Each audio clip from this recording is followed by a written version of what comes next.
Hi, Jackie. Hi, Bob. How are you? I'm pretty good. Good.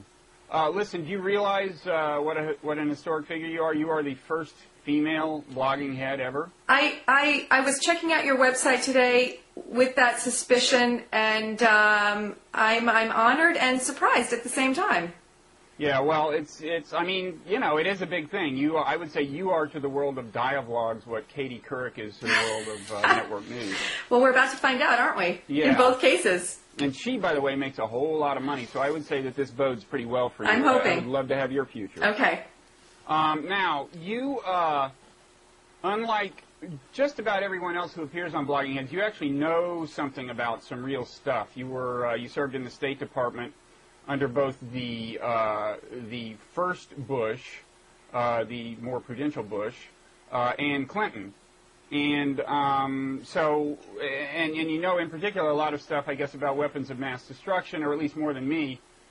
And first of all, would you mind if your unofficial designation were the WMD lady or something like that? WMD lady. That's okay. I mean, I never want to, claim more expertise than I actually have. Of course, the jobs that I held in the State Department were great and fun and amazing, but junior. And I did have an opportunity to get exposed to all kinds of WMD policy issues. So WMD lady, that's I can live with that for now. I mean, give it some thought, because it's a big branding decision, and we don't want to screw it up. Okay. Maybe by the end or by next week you'll be able to render a final verdict. Okay. Okay. Now we got a few things going on in the world of WMDs. They tend to start with I. There's India. There's Iraq. Let's start with this big India deal that is controversial, that the Bush administration reached with India but has yet to be approved by Congress.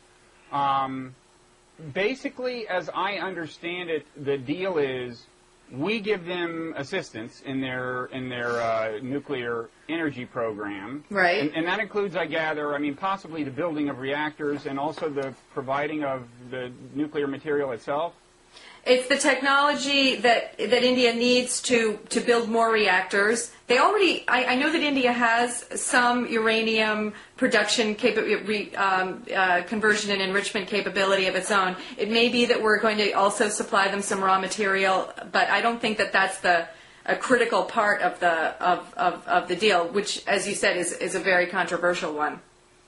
What would you say is the critical? The technology, you mean? The technology, for sure, and the fact that India is not a member of the Non-proliferation Treaty. India is not a member of the club. India is one of just 3 countries that are Pakistan and Israel being the other 2 that are nuclear weapon states that have nuclear weapons, but don't have to submit to the same regime that the other countries in the world do. So this deal is historic and very precedent-setting, some people feel, in giving India this technology and not requiring of them the same things that the other non-nuclear weapon states have to do. Yeah, the idea behind the NPT, which dates back to the early 60s, was that countries like us that already have nuclear weapons would approach countries that didn't and say, look, if you will promise not to develop them, we will give you nuclear energy or what you need to have nuclear energy, so long as you won't turn it into weapons, and there was some sort of monitoring regime and so on. And I want to talk later about whether the NPT is still a viable thing, particularly after the India thing. But certainly that's one of the big controversies, is that the bait for joining the NPT was supposed to be that's the only way you're going to get assistance with the nuclear energy program. And now India, which kind of did not join the NPT and then went ahead and developed its own nuclear weapons, is going to get that assistance anyway. That's one wrap on this. Another one is that actually, let me ask you a question about the politics first of all. Yesterday, Condi Rice presented this to Congress and got a surprising amount of sympathy from a couple of prominent Democrats, John Kerry and Joe Biden. Now, yeah, there are a couple of things about that. I obviously I don't know why the New York Times described Biden and Kerry's reaction as being warmer than expected. One thing is that the horses kind of left the barn.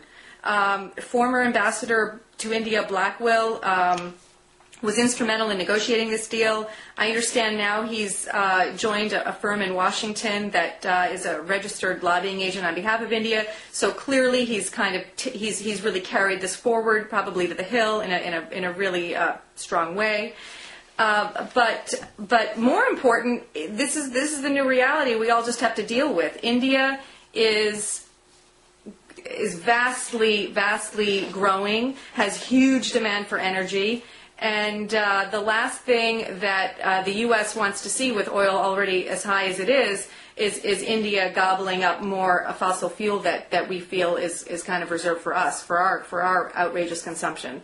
So yeah, although on that point, I read I found some website that seemed to be run by somebody who knew more than I did, who said that if you look carefully at this, now this is one of the alleged benefits of this, right? Right. That it will reduce the demand for fossil fuels, and so will give less power than would otherwise be the case to these oil-producing states who already have more power than we'd like, right, and so on. Assuming but this site said that actually the energy this will replace is the burning of coal.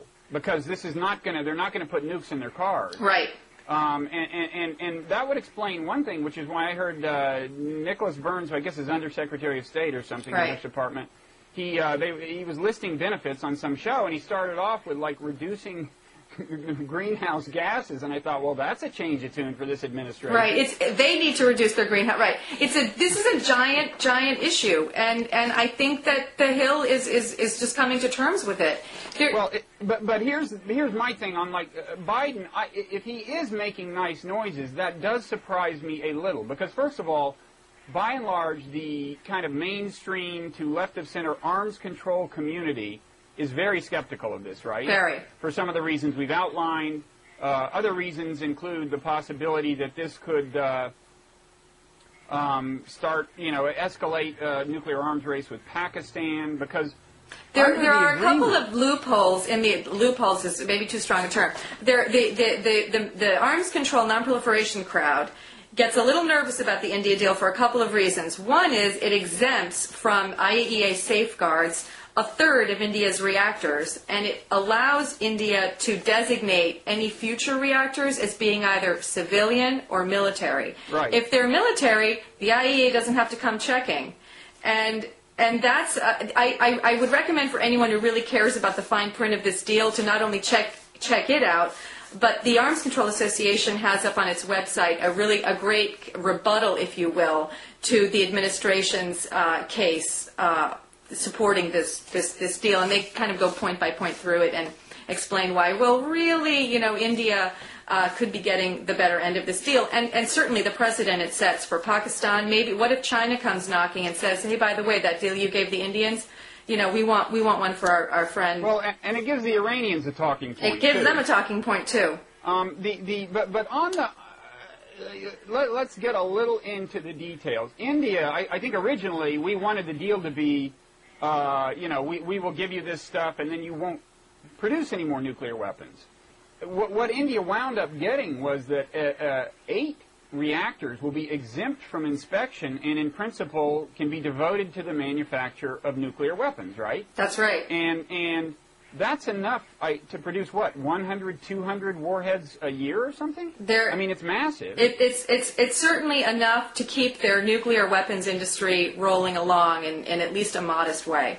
And I gather that because of the help we're providing them on the on the nuclear energy front, it is now easier for them to devote resources to making nuclear weapons without sacrificing the production of nuclear energy for domestic use, right? It frees up some portion of their uranium production for possible military use. So we are definitely making it easier for them to produce nuclear weapons that will not be monitored, that will scare Pakistan and plausibly lead to an escalated arms race with Pakistan. And however secure you may think nukes are in India, I don't think anybody feels very good about the security in Pakistan. Right. Or the fact that, in 3 days, for all we know, it could be a theocracy, and the current prime minister could be dead. I mean, maybe that's an exaggeration, but it's not a stable government, okay? It's not as stable as India. So that's kind of, it seems to me full of downside from the perspective of somebody like Joe Biden or John Kerry, the two people who supposedly, according to the New York Times, made sympathetic noises. And one thing I'm wondering is, do you think it's a coincidence that both of these guys are running for president? I mean, that, because it really, I mean... Well, one thing that the administration has told Congress is that because this is a big pill to swallow, this cuts across so many years of non-proliferation policy.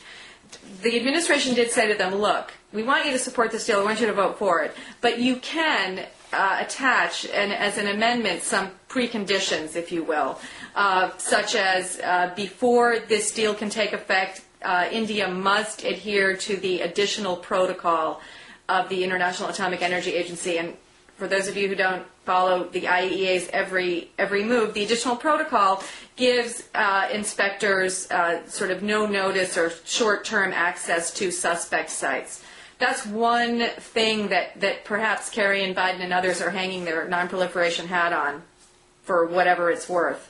So there are these measures that they're taking, but the bottom line is it's all about energy. It's all about demand for energy, and how are we going to meet?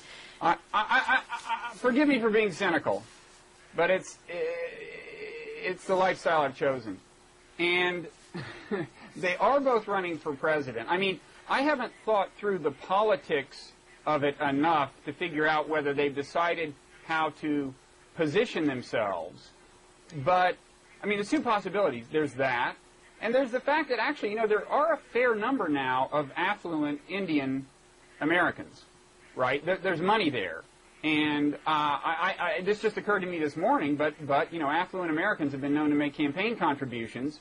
I'm sorry, but from Biden's point of view, I just don't see, this just does not make sense. Now, Kerry, I don't think seriously about him anyway. I never attribute anything he does to anything other than political opportunism. That's why he was such a horrible candidate. Biden likes to think of himself as having a serious ideology. That's right. And having serious commitments. And he's not a dumb guy. He does think this stuff through. And this just is not where you would guess he would be. And, you know, you've said, well, it's all about energy and so on. Well, there are a lot of doubts that arise on that front. One of them, the fact that this apparently does not, in fact, replace the demand for oil in India, but more for coal. And it also assumes that India has to make efficient, effective use of this nuclear technology. And there's no, I'm not an India energy expert, but the couple things that I've read indicate that India is a far way from really being able to take nuclear energy and bring it online efficiently and make use of it so that it pays for itself. And this giant compromise of the NPT is worth the price we're paying. Yeah, well, I just would not think, I mean, I think everyone thinks of most people are thinking terrorism as probably national security threat number one for the foreseeable future. And it just seems like the things you're sacrificing are on that front, and what you're getting is a series of either very long-term or very obscure or very unlikely benefits. One of them conceivably related to the war on terror. If this did reduce India's demand for oil, that would weaken the oil-producing states, and in the long run, maybe that's good. But again, apparently that's not what it does in any, I mean, so far as, so it's puzzling. I mean, the other, if indeed the Democrats swallow this readily, it's puzzling, and I think this may go down as Joe Biden's first campaign sellout. Although his motivations are I'm not totally clear on yet, but I'm suspicious. The other thing I don't get is why is the IAEA supporting this? Is it just because they'll get to do more inspections, or because there will be more reactors? I mean, right now, none of India's reactors are subject to international inspection. Is that right, or do I have that wrong? Yeah, in a funny thing and that I can't totally explain the history of, even though India is not a member of the NPT, it has a seat on the IAEA's Board of Governors, and it has had a safeguards relationship with the IAEA. the IAEA likes anyone who's going to play by their rules and join their club. And even if this is just a halfway step in, the IAEA is going to embrace it. Even if it, whatever more information, whatever more transparency we gain about India's civil nuclear program, the IAEA is going to support that and like it. And that is it. That is a positive step. Yeah, there are non-proliferation people who will say, look, in the best of all worlds, not so great. But compared to what, 14 reactors under safeguards, better than none. Yeah, but you would think that the IAEA would also be pretty devoted to the integrity of the Non-proliferation Treaty, which I don't see anybody sees this as helping. But anyway, toward the end, I want to have a big think argument about the NPT. You're a little more boosterish about it in its present state than I am, so we can talk about that. But maybe first we should talk about Iran, unless you have any more thoughts on India. No, Iran is where it's at now. So now you went, I guess, yesterday to some Council on Foreign Relations thing in New York. Yep, there was a big symposium at CFR in New York. By the way, all of which is accessible audio webcast. Oh, and we'll link to that then. And I recommend it. There were 3 sessions, lots of really smart people, kind of a free and frank exchange about the reality on the ground there. They're moving forward no matter what anyone's saying. Security Council, European Union waving their hands saying stop, stop. They're kind of saying, okay, well, they're moving along quite rapidly. Iran is moving along. Iran's moving along. And really to the surprise of a lot of people who thought they'd encounter some technical glitches here and there that would have slowed them down. And there was some good, frank discussion about the options, including the military option and where that takes you. And okay, now, first, can you tell me what we know or think we know about the actual state of the program and the timetable that they're on? Right. Well, until this year, Iran's nuclear program was in kind of suspended animation. The European Union had successfully negotiated the suspension agreement that was concluded in Paris in 2004. And in early 2006, Iran, after giving lots of warnings, said, forget about it. It's not working out. We're moving forward on our own. We are going to take the IAEA seals that had been installed voluntarily, not required under safeguards, off their uranium conversion facility, and then eventually off of their uranium enrichment facility at Natanz. First they started up Esfahan, which is where the uranium gets converted into what's called uranium hexafluoride, or UF6. That UF6 is used as feedstock for uranium centrifuges at Natanz. And Iran has what's called a pilot fuel enrichment plant of 164 centrifuges. So when Iran removed the seals, it dusted off the centrifuges. It replaced out some old machines that maybe were needed repair, tested them with inert gas, got them all up and running, and then introduced uranium hexafluoride into some single machines, and then eventually ratcheted them up to a small cascade of 10, and then eventually 20. And now I was hoping I could make news here on Blogging Heads. It turns out I can't. The thought was that Iran this week was going to introduce UF6 into the full 164 cascade. That still might happen tomorrow. IAEA inspectors are going to be on the ground in Natanz and sort of monitoring and overseeing what Iran's doing. But soon, anyway, we expect word that the full 164 machine cascade is, in fact, running, and with UF6, not with just inert gas. So that's pretty quick, ramping up.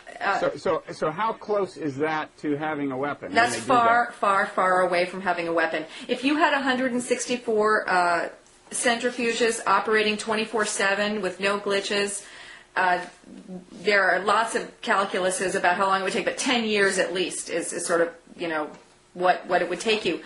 But Iran has said, this 164 is good, but we like 3,000 better. And they have said that they've told the IAEA that by the end of 2006, they're going to install 3,000 in these underground halls at Natanz, which are by the end of this year. Yes, this year, and soon, really within, Wouldn't that be within enough to 6 make months. a bomb? That would be more than enough to make the bomb, and it would be a major, major red line. It's going to be a fascinating period coming up, whether we'll be able to negotiate this away. But I thought you said that 164 was a long way. 164 is a long way. 3,000 centrifuges, if they successfully install and start running 3,000 centrifuges by the end of 2006, one person speaking yesterday said about 1,500 centrifuges a year equals a bomb. Now, smart people will take apart that number and say, well, actually, it doesn't quite work out that neatly. So for the purposes of our discussion in really rough terms, you can think about 3,000 centrifuges a year equaling 2 bombs worth of enriched uranium. Okay, so when you said 64 centrifuges is a long way from a bomb, you meant in terms of number of centrifuges, not necessarily in terms of how much time it will take them. That's right. That's what I meant. So they could be. You think they could be only a year away from actually having a bomb, or only a year away from beginning something? Well, they have to get they have to jump in order of magnitude in their production capacity. So if you install the several thousand centrifuges and they work perfectly and they're spitting out good quality enriched uranium, and there's all kinds of questions about the quality of Iran's feedstock for the centrifuges, the UF6, whether it's contaminated. And we hope it is. Basically, then it would not be usable. Right? Or yes, apparently it would. Okay. It would not work so well in the machines. So first they've got to overcome this hurdle, get the machines installed and up and running, and then we could be looking at a very abridged timetable, and no one wants to think about that. So conceivably, if everything goes perfectly for them, they could actually have a bomb in a year. That would be very, very optimistic from their point of view, not right. from mine. Yeah. So more likely, you would guess minimum of 2 to 3 years, or yes, right. Now, there was an op-ed in the Times today by this Iranian guy who is one of the moderates in their government. I don't know if I'd want to put a label on Ambassador Zarif. He's a diplomatic survivor. He's one of Iran's most effective spokespersons in the West. He was at Princeton a couple months ago, and I don't know if I think he may have a PhD from an American school, or he's very, very effective. He knows how to speak the language of international relations theory, of diplomacy, of policy. He straddles all of these worlds very effectively. And his op-ed, I think, if you're a casual observer of this issue, was very persuasive. It says, look, we're playing by the IAEA's rules. We're entitled to have this program. We've offered all kinds of concessions. What's your problem? And what if you're not a casual observer but actually know what's going on? Then what is your verdict? Then your verdict is, well, Ambassador Zarif, with all due respect, you've hidden key elements of your program for the last 18 years. You are moving forward with this uranium enrichment plan that has no economic rationale.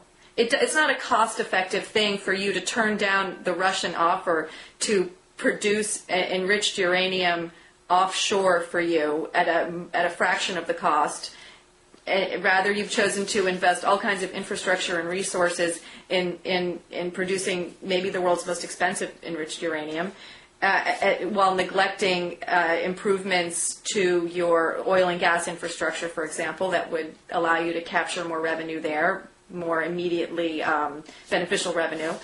And there are other elements of your nuclear program that are also suspicious, like you are continuing with construction of a heavy water reactor, and you've completed production of a heavy water facility, which heavy water is used in a special type of reactor that breeds plutonium. So there is no doubt to someone who knows what they're talking about and is paying attention that they're building a bomb. I'm trying to get to a point where they can build a bomb. Their behavior is suspicious enough that it leaves very little doubt in the opinion of many seasoned observers that a bomb is what's on their mind. And one issue you hear a lot, one word you hear a lot from people who follow this is scale. Their program isn't scaled for power production, it's scaled for bomb production. It's just the right size. For example, they have uranium mines, which don't produce enough uranium to feed a commercial power reactor program, but do produce enough uranium to feed a modestly scaled bomb program. Mm-hmm. So, okay, so they're working toward a bomb. So far, nothing diplomatic has worked, although I'm not sure we've deployed all the creativity we could. Right. And at this Council on Foreign Relations thing yesterday, the sense you got was what's going to happen? The sense I got is all the options look grim. Military option looks really bad.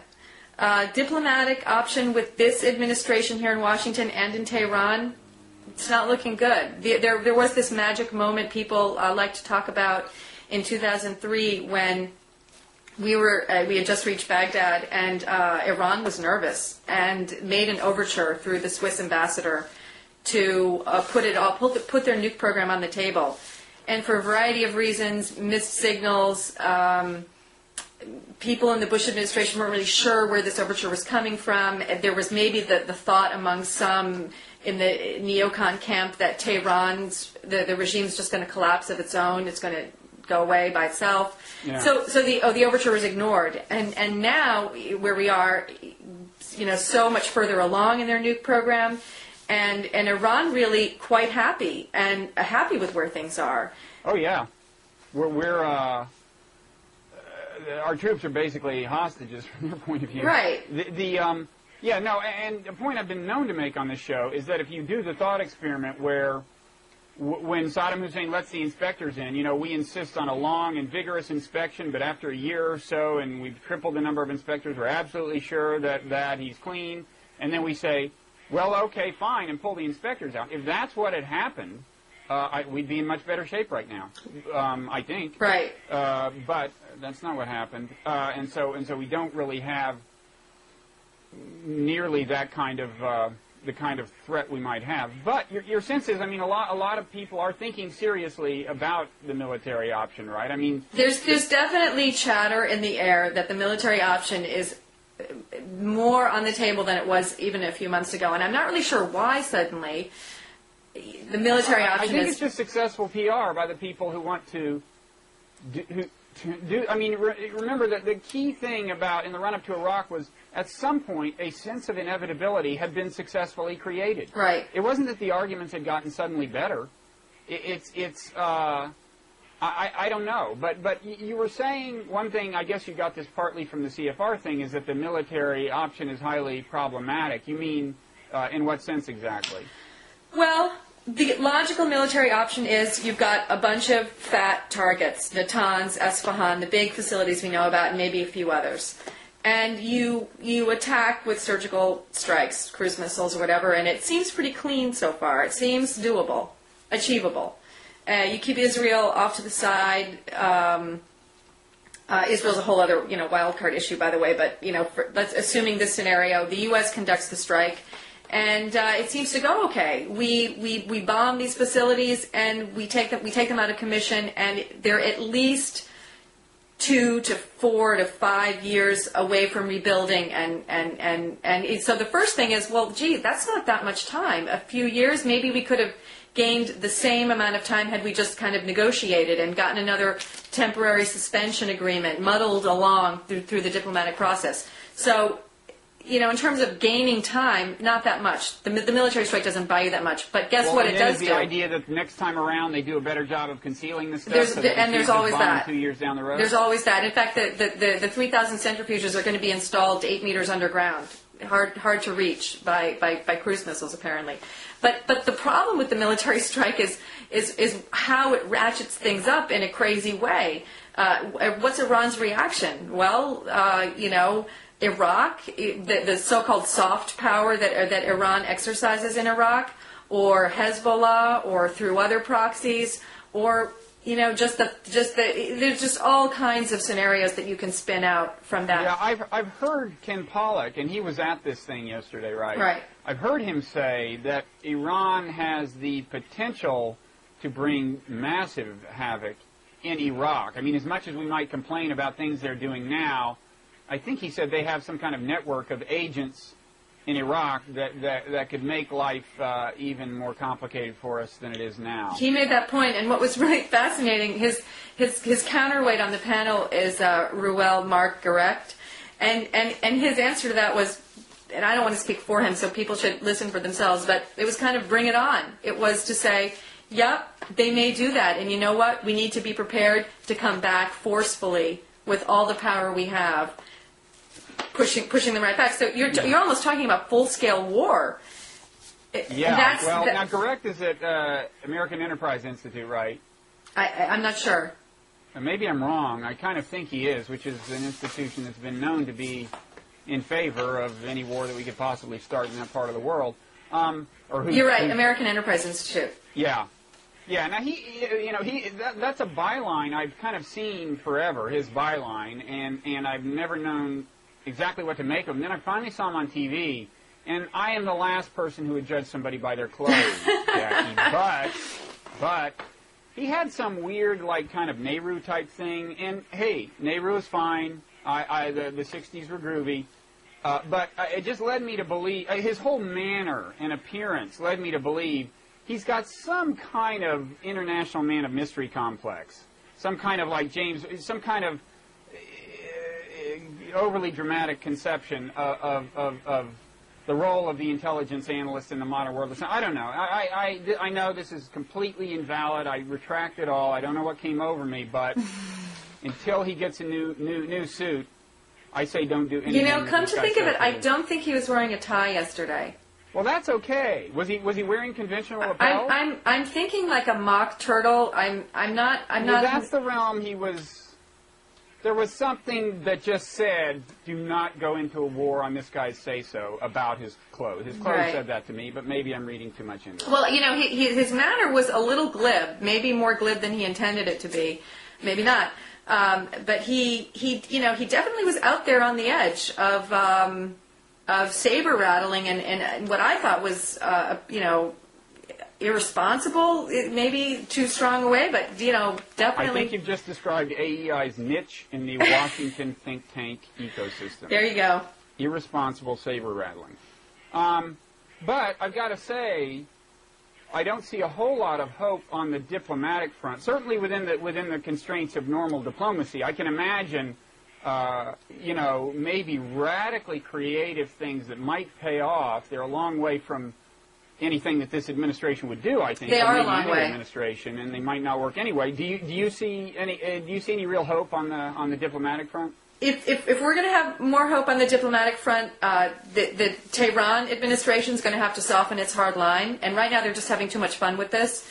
And this administration is going to have to step away from the brink. And that's possible. There are occasionally signs that would the U.S., for example, be willing to put up with a number of Iranian centrifuges operating 24/7?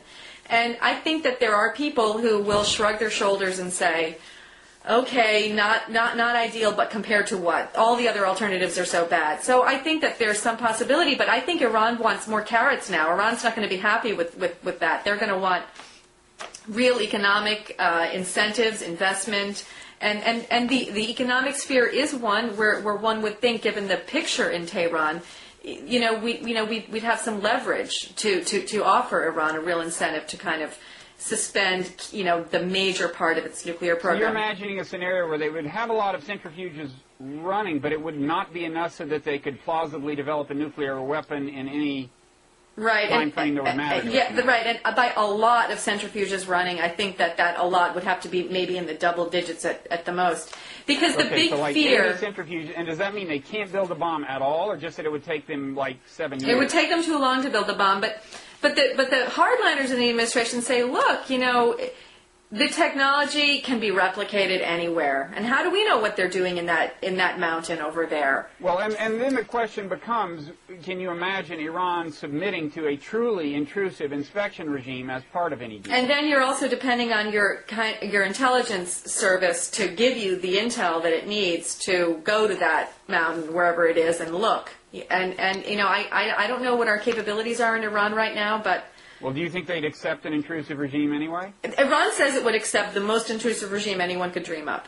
which is, do we have any reason to believe that that's true? Well, if past is precedent, we don't have, they've given the IEA a very hard time. Package on the table that includes that, and they say, we will do this deal?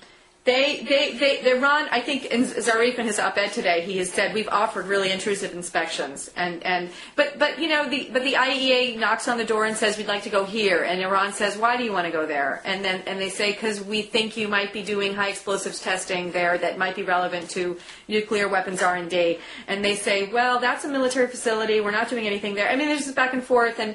Eventually the IEA gets its foot in the door and takes samples. And so, Iran does not have the best history of complying with the IEA's requests for sort of short notice inspections. Yeah, and in fact, the only time we know of that occurs to me when something like that happened, we said, the UN inspector said, we want to look here, we want to look here, and they said, yes, yes, yes, was Iraq when we had 100,000 troops poised on the border. Right. And we're plausibly going to invade, and now out-and-out invasion of Iran looks much less plausible because of the mess in Iraq, notwithstanding the wishes of the international man of mystery. Right, yeah. So I don't think it can be understated. Iran is just in this incredibly powerful position. It feels that it has very few incentives to really bend. The only big one being, its economy is not in great shape. So if we could put on the table some serious investment, maybe that would bring them to give up some of their nuke program. But I'm not optimistic at all. But don't you think the president, whose name I won't try to pronounce, right? Iran, there are like 3 ways to pronounce his name, and Ahmadinejad. Well, what's your favorite? I was taking a survey. Ahmadinejad is how the people I work with pronounce it. Ahmadinejad is how I've heard government officials and diplomats pronounce his name. And, so I take your pick of those 2. I'm going to call him Jad.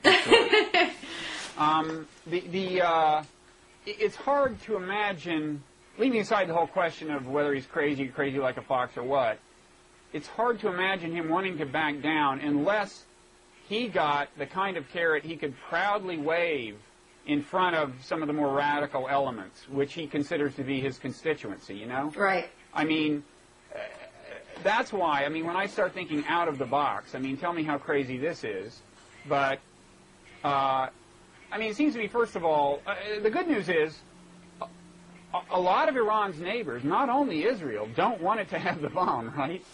Right, Saudi Arabia, right. No interest in seeing Iran with the bomb. There's really nobody very enthusiastic about this.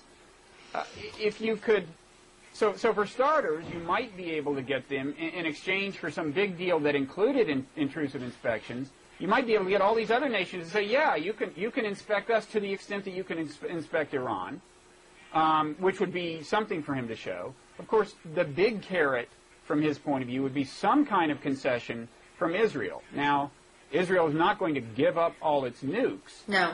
But, and maybe it's crazy to think we could get anything at all from Israel, but I would imagine that if you got, how many nukes does Israel have, we think? Maybe about 200. 200? Which is like 199 more than it needs to deter a conventional attack, and is, 180 more than it will need to deter, any realistic nuclear attack within the next few decades, right? So, in principle, there would be no real strategic sacrifice involved in Israel saying, okay, we will decommission, half our nuclear weapons or something, and you can verify it, and here they are, take them, and that, it seems to me, and maybe one of these vague promises where you say, and our long-term goal is to have the Middle East so stable that we won't want any at all, and in 15 years we'll get together and talk with an eye toward decommissioning more, with a go blah, blah, roughly the thing that we said when we started the NPT. Which do you think is crazier about that idea? The idea that Israel might do it, or the idea that it would be enough of a carrot for Iran's purpose? Well, I think the idea of regional confidence-building measures Is a great idea, and certainly there are a lot of people trying to revive a process that was abandoned a few years ago that did just that. It was kind of a localized Middle East arms control regime. The idea that Israel's going to bargain away half of its arsenal for Iran to give up a non-existent weapon yet is, I think, highly unlikely. But if the alternative is war, I mean, does Israel really think a war with Iran is in its interest? I don't think that. No, and in fact, I think one thing that's really interesting, and this came up yesterday, is that this is a huge issue for Israel. That its diplomats abroad are talking about it all the time, any chance they get. And if someone said that if Israel felt that it had a viable military option with Iran, we'd hear deafening silence from them now. The fact that Israel is out there on the front lines encouraging the diplomatic process and trying to get people to pay attention to Iran's nuclear program is a sign that they're not interested in this war at all. So, well, this is my point. By any realistic assessment, from Israel's point of view, which is the preferable of the following three choices? A, Iran gets a bomb. B, there's some big war with Iran. Or C, Israel reduced its nuclear stockpile from 200 to 100, which is no change in its strategic position whatsoever, right? Well, the leap that would require, I mean, just being realistic about it, first of all, getting Israel to end its policy of nuclear ambiguity, meaning that instead of having 200 notional possible weapons that, most academics or think tank people think they have, they'd have to actually come on record and say, this is what we've got. So that's a huge leap for Israel to make. But it's not a strategic sacrifice. You want them to know you've got a bunch of nukes. In strategic terms, ambiguity of that kind, as to whether you've got them or not, I don't think is in your strategic interest particularly. You want to have the most credible threat you can, right? Right. And besides, everyone knows that. Everyone knows. I mean, come on. Right. No, look, I think the idea of opening up Dimona or some other, another of Israel's facilities to some kind of transparency visit. Can you imagine? Can you imagine what that would look like? Saudis visit. It's just crazy. I mean, who could even think of it? That would be like a wild new world. But yeah, well, and it seems to me, as a very minimum, before we seriously contemplate a military option, just for public relations reasons, we should put on the table some extremely enticing package with some radical element like this. And then if they say no to that, at least the world will say you had your chance. In other words, we have to give peace a chance. Oh, we just going to start humming that. Right. I do that. I usually do that in the morning and the night, but not at midday. But that's exactly my point. Right. But no, it's a little more hard-nosed than that. I think I just made a compelling argument that no reasonable person could refute, but I'll have to think about it further. Okay. So we've covered most of the depressing news in the world. Just in closing, the whole wither the NPT thing, the Non-proliferation Treaty. Right. I mean, again, the idea was, my view is it's pretty much shot. Your view isn't. Yeah. The idea was supposed to be, it has done a good job, I concede, in slowing the proliferation of nuclear weapons since it was founded in the early 60s. The idea was, again, the nuclear halves will help all these countries with developing nuclear energy so long as the countries agree not to do nuclear weapons and so long as they submit to some sort of monitoring.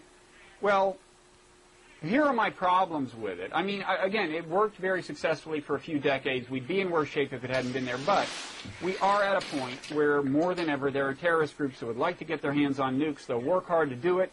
The proliferation situation is getting grimmer with North Korea coming online, maybe Iran. And the fact is, and now India, of course, has thumbed its nose at the NPT, and we're rewarding it basically. North Korea, let's just talk about the monitoring regime alone in the NPT. It's clearly not adequate, right? Because North Korea it turns out they were developing weapons while a member of the NPT. They were moving a long way toward that, at least, right? And we didn't really know, correct? Well, first of all, I every few years, someone wants to write the obituary for the NPT, and they list all of the very good, smart, sane reasons you just did about how the NPT has failed over the years.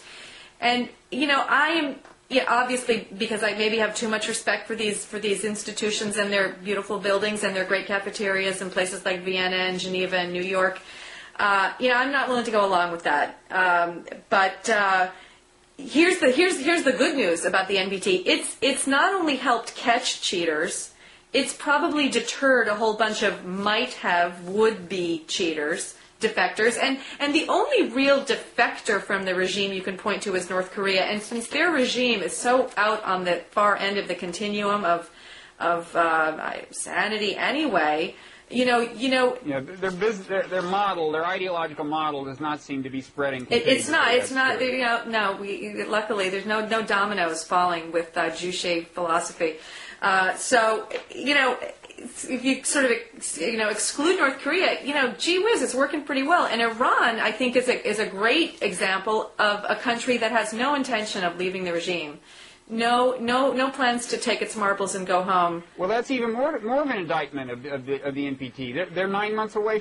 They're somewhere between a year and 2 years away from a nuke, and they're still members in good standing of the NPT. That seems like the ultimate. Well, indictment. wait a minute. Any country, and there are lots of countries out there with civil power programs, with peaceful nuclear energy programs. They all could be said to be just a year or two away from a nuke, right?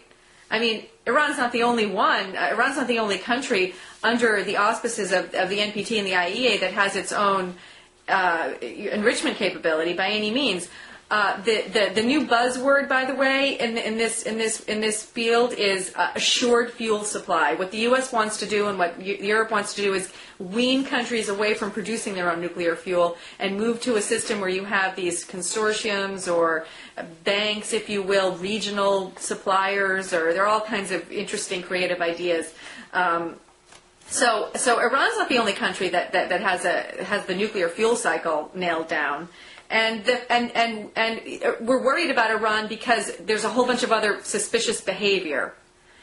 Okay, but it sounds to me like you're saying they could actually remain a member of NPT even after they've developed the bomb, which would be a blatant violation. It would be a blatant violation of the NPT if they develop the bomb. If they divert any of their resources away from a peaceful program, it would be a blatant violation of the NPT. And in fact, they've already been found to have violated the NPT through a bunch of violations of their reporting obligations under their IAEA safeguards agreement and other things.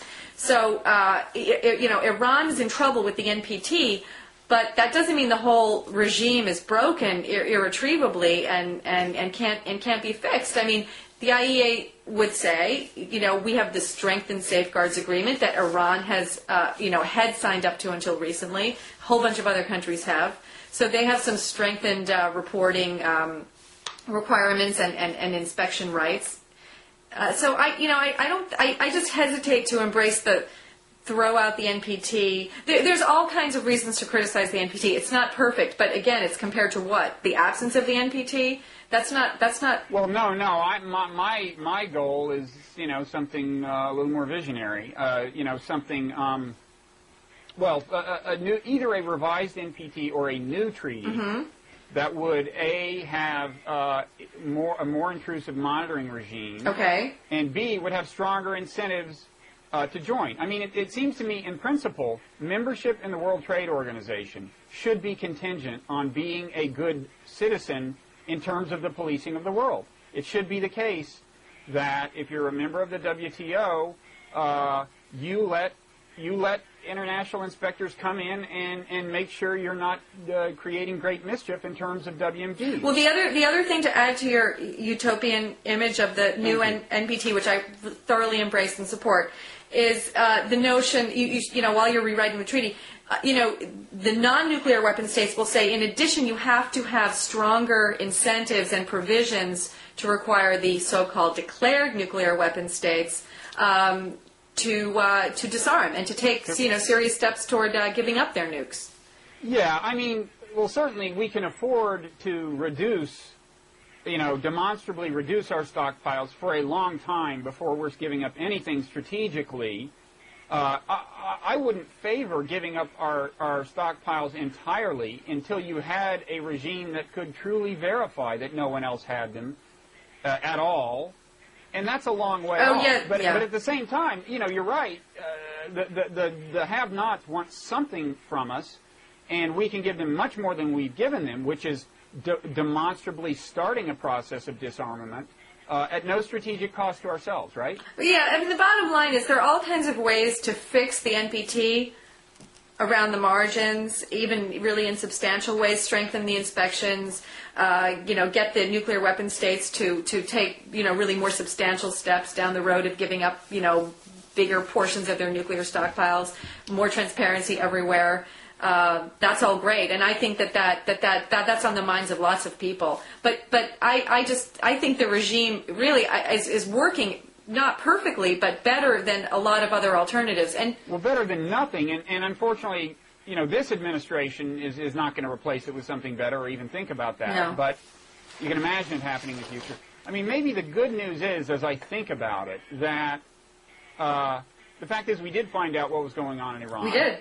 And maybe in any reasonably open economy that has any real engagement with the world, that is not really so hard to do. Because, I mean, North Korea, as you said, is a special case. There's I think, no other country with one or two possible exceptions. Maybe, what's the country they used to call Burma? Myanmar. But it's back to Burma now. There aren't many isolates like North Korea, and it may be that if you're much less isolated than that, it's going to be hard to conceal a full-scale nuclear program. Yeah, although one interesting thing, not to knock the IEA, which I love, is, of course, Iran's nuclear program was not outed by the IEA. It was outed by an opposition group that collected intelligence and held a press conference and showed the world pictures of, had lots of information about what was happening at Natanz and other places. And then the IEA got on the job right away. They went knocking on the door right away and said, hey, what's up? Well, we both agree you could improve the NPT, right? Right. And we both agree that that's not going to happen for the next couple of years, right. At least not at America's initiative. That's right. In fact, they let a recent anniversary go by without, not just the anniversary, but, well, whatever it was. There was some big threshold in the... Right, every 5 years the treaty gets reviewed. Right, and the administration chose to sit on its hands. Exactly.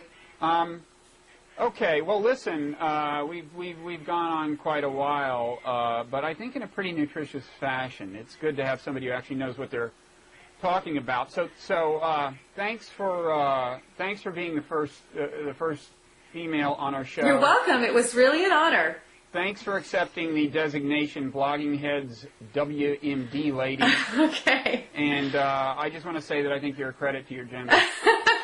Okay, well, on that note, we will end. Thanks. All right. Bye-bye. Bye.